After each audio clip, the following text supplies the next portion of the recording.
Welcome to Thyroid 101. In this series, we're going to go over step by step how to understand more of your thyroid disorder and how to gain more control over the symptoms you're experiencing, your overall health and well-being.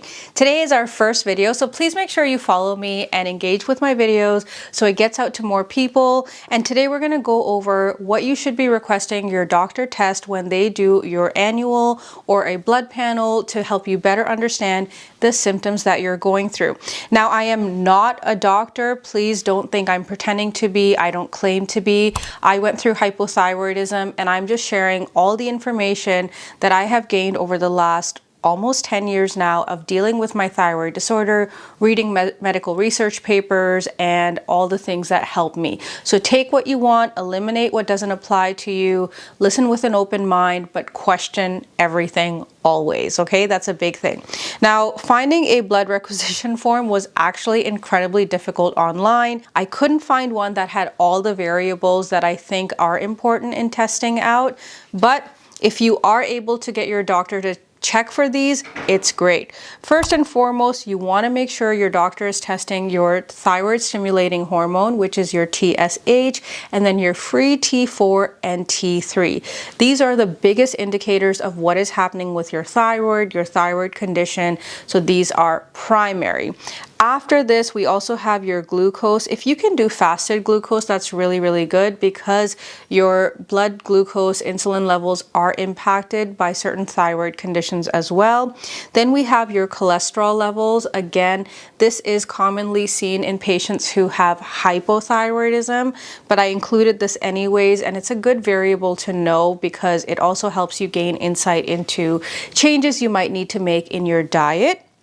Then we have your calcium and magnesium levels, both of which are also really impacted by your thyroid condition, especially if you are taking thyroid medication. Your doctor is likely checking your calcium levels anyways. And then we have iron and total iron binding capacity and your ferritin, which is also very important. Now, anemia is commonly seen in patients who have thyroid disorders, especially again, hypothyroidism.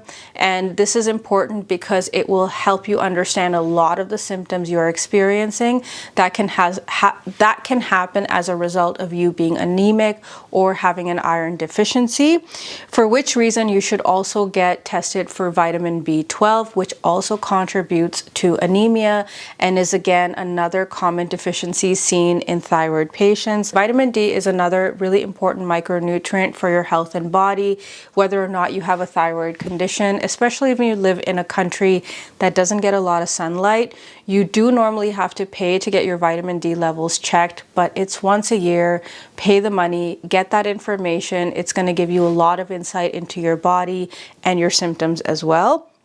Lastly, I also just sort of wrote out cortisol because I didn't see it on this blood requisition form, but some clients that I've done consultations with, their doctors have checked their cortisol levels.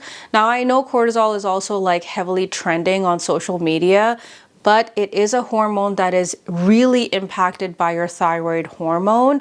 So it is really important. Lastly, I didn't put this on there, but for the women who are dealing with fertility issues or, having issues with menstruation, trying to get pregnant, any of those things, please talk to your doctor about that. Make sure you let them know and you communicate how pressing of an issue that is, because they should be testing your other hormones as well to help understand if you potentially could be dealing with any of the other symptoms around PCOS or fertility, which can also be impacted by your thyroid.